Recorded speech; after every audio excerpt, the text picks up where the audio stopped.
Well, Ricky Schroder, we saw you around Christmas time in Coat of Many Colors on NBC. How did you get that role of Dolly Parton's father?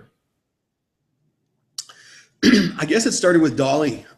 She was very hands-on in choosing the cast for her family. And from what I heard from Dolly, that I remind her of her father, Lee Parton. And so she had her agent reach out to me, who used to be my agent many, many years ago. And his name's Sam Haskell. And Sam called me and said, I'm sending you a script. It's a special project. It's very dear to me, very dear to Dolly.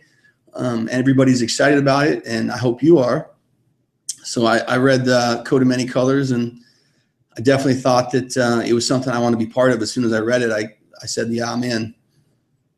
Yeah, we interviewed Sam a couple of weeks ago. It was a labor of love, I think, from all involved, and from Dolly on down. One thing I loved about this project was you're a former child actor, and you get to work with one of the best young child actresses I've seen in a long time, Olivia. What was she like to work with? She was a joy to work with. She was just the energy and youth of a child. Just everything is magical to her. It's still that way, and she's so likable and lovable. And she's such a hard worker. She really puts in the effort. She's so prepared every day. She shows up with a great attitude, and she comes from a wonderful family, and so she gets it, and she's got a huge future. Really care about that little girl. Yeah, I think so too. I told Sam she's like a little spitfire. I mean, it seemed like she owned the screen whenever she was on it. Yep, she has the confidence of youth, which is something that you just can't replicate, that youth and that energy and the wonder of a child. Doing that yourself, from a very young age, when you're on set with somebody younger, I mean, do you give advice? Do you give suggestions? Do you tell them everything to watch for in their career? What's your responsibility there? It's just to be her friend, and to make her day a little better, and to just to be there for her and aware of her. And she gets lots of advice from a lot of people.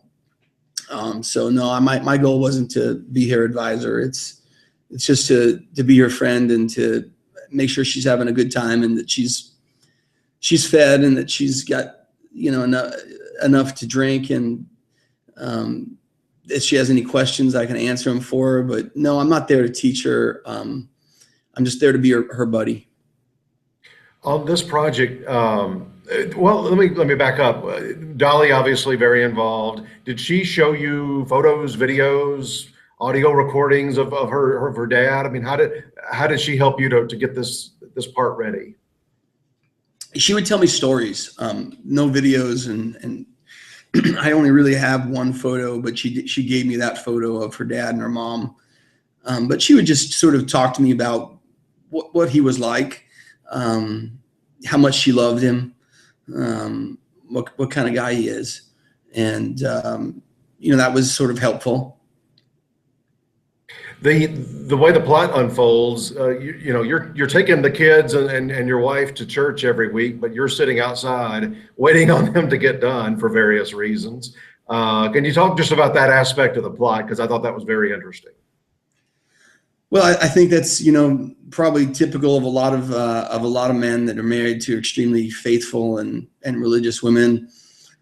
They want to support their wives and be there for them and support what they want to do, but they don't necessarily want to be part of it. And they've got their reasons for resisting God or religion. And Lee Parton was no different than a lot of men that are like that. And it was a great arc, though, for Lee to come to terms with his higher power, and putting some faith and trust in that. And that's one of the things that drew me to it, was that arc that Lee goes through of sitting outside smoking and thinking, I don't need this, I don't want this, to, well, I better learn about this. I better get some of this, because, you know, where I'm at in my life, it ain't working for me. It's Lee Parton, and it ain't working for my marriage, ain't working for the family. And so just that journey of, you know, getting humble and then reaching out for God. It was a nice journey for Lee. Well, beyond most men that might be in that situation or in the past or present, I mean, he had another, I mean, he didn't get along all that well with his father-in-law, who's also the pastor at the church. So that's another reason he didn't really want to go in there. That's absolutely right. You know, son-in-laws and father-in-laws, I'm sure that's a pretty complicated relationship. I know it is. That being said, you know, my father-in-law was an awesome father-in-law. But yeah, they do, you know, there's that natural tension, because obviously a father wants absolutely best for his daughter, and it's pretty hard for any son-in-law to measure up to what a father wants and expects for his daughter. But that was pretty much, you know, also just an excuse, I think, for Lee. You know, his concern with religion and God and stuff was deeper than a conflict with his father-in-law. He just didn't believe that, you know, God was there, loving, cared about him, cared about anybody probably. And so that's a bigger issue for Lee to deal with than his father-in-law. Jennifer Nettles, I mean, one of the greatest country singers in the world, but who knew she could be this great of an actress? Yeah, she was so talented to work with. I mean, such a joy to work with too, and such a hard worker. She blew me away, you know, just with how great she was on her first movie. You know, but you know, if anybody that knows Jennifer, I'm sure wasn't surprised. You know, she just gotten off Broadway, Chicago, and she killed it on there. You know, just her talent is vast and deep, and she really got into it. You know, she really became that character. You've got a pretty large family yourself. What did you bring from that, from your own experiences to working with a large fictional family here? Well, they're not fictional, but they're not yours. Yeah, you know, it's just the way I interact with my kids. So I brought some of that to the movie, and you know, just in the relationship between Abby Lee and myself. Obviously, been married 26 years, so I kind of get the dynamics between a husband and wife, and I think I do anyway. But my wife's not here, so if you asked her, she might say something different. You can show her this video later and see if she agrees. Yeah. What Sam says that, you know, now that it was such a huge success, they're going to do maybe some more Dolly Parton stories from her life. Would you be on board if they need the father in those movies? Yeah. In fact, there is a sequel to Coat of Many Colors, a script that's recently been written, and I've read, and it's a, you know, it kind of picks up shortly after the first movie ends. And it, you know, from what I can tell, we're all going to be in production in July, making a sequel to Coat of Many Colors for distribution and release this Christmas again. On to a couple of other things. We're an awards website, so I've got to ask you. You win a Golden Globe Award when you're for The Champ when you're what, 9 or 10 years old. What was that experience like?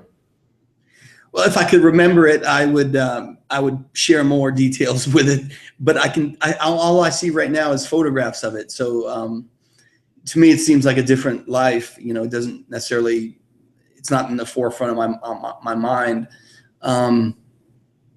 But yeah, I was 9 years old when that Champ came out and won the Golden Globe.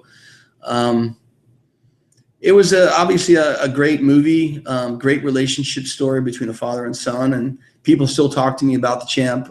They want to, as you are, they want to, you know, I just don't know if there's been a better relationship between a father and a son on screen captured since that movie. And it's definitely one of the highlights of my career at this point. John's still a friend of mine. I still talk to John, and he was a really good teacher for me when I was younger. And so, yeah, still grateful to have his friendship. You still have that Golden Globe somewhere? I do. Also a SAG nominee for NYPD Blue as part of the ensemble. What's a favorite memory from working on that show?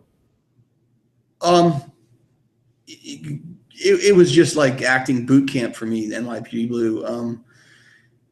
Favorite memory was just showing to work every day and, giving my best and my all, and, working with such fine writing.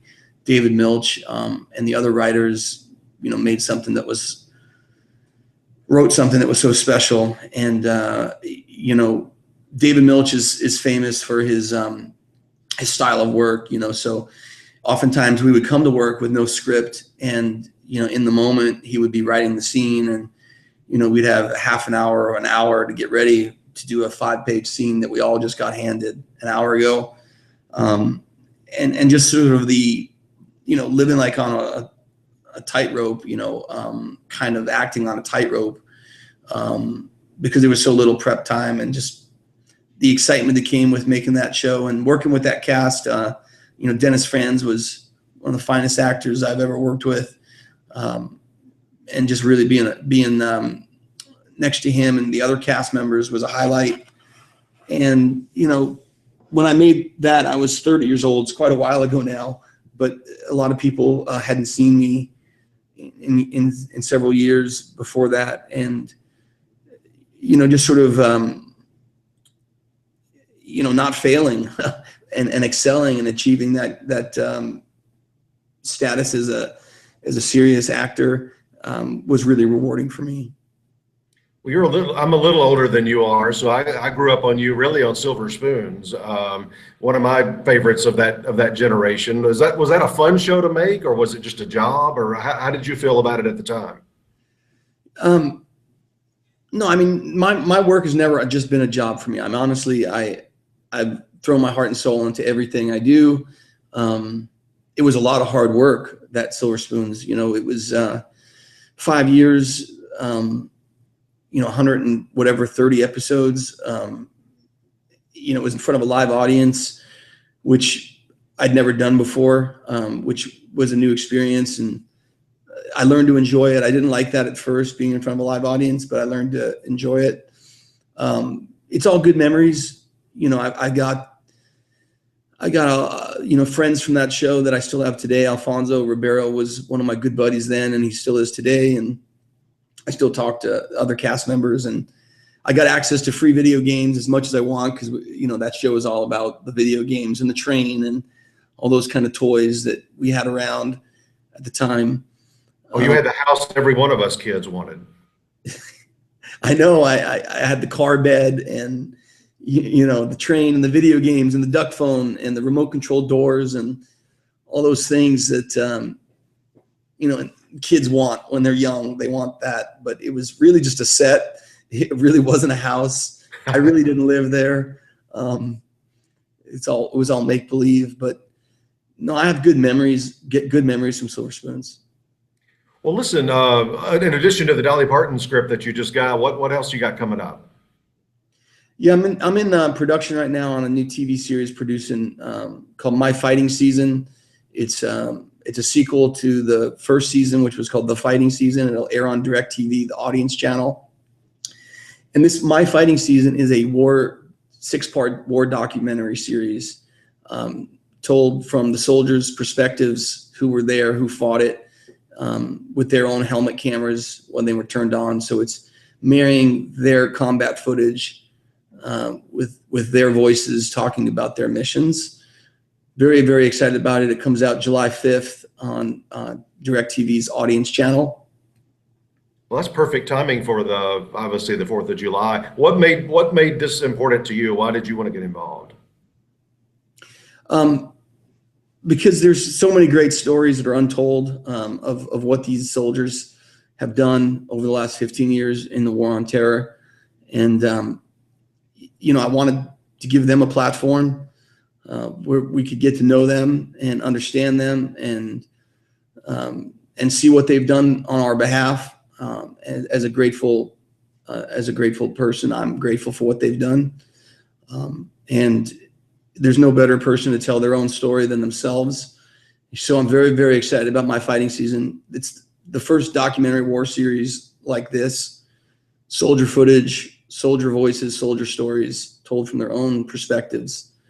And I think people will enjoy it. I know I'm very proud of it. Well, I'm looking forward to that. DirecTV, you couldn't have a better partner. They've got a lot of great original programming right now. Yep, they just were acquired by AT&T, and they're very content driven and focused. And they have an interesting platform where you don't have to build in commercial breaks, and you're not limited by the content and the intensity of the content, like cable channels, some cable channels. So the freedom for me to produce their stories is vast, and they're a great partner. Well, listen, this has been a real pleasure. After I watched Go to Many Colors, I told Sam and some of the NBC folks, I just said, I really want to talk to Ricky and Jennifer and Gerald and all the I'm talking to Olivia tomorrow. I wanted to talk to all of you and give you a real strong promotion here as we head into the summer when the Emmy voters have their ballots. Well, I really do appreciate you making the time and inviting me to participate. This is my first interview like this. And well, this is the future. This is how you can just stay home and do all your interviews there. Yeah. I would like to go to New York City, though, for the promo campaigns. It is kind of fun to travel a little bit. Well, that's right. Don't cancel out on those, but occasionally you can just hang out at the house. And now that you've done one of these, you know how to do it. Yep. Thank you.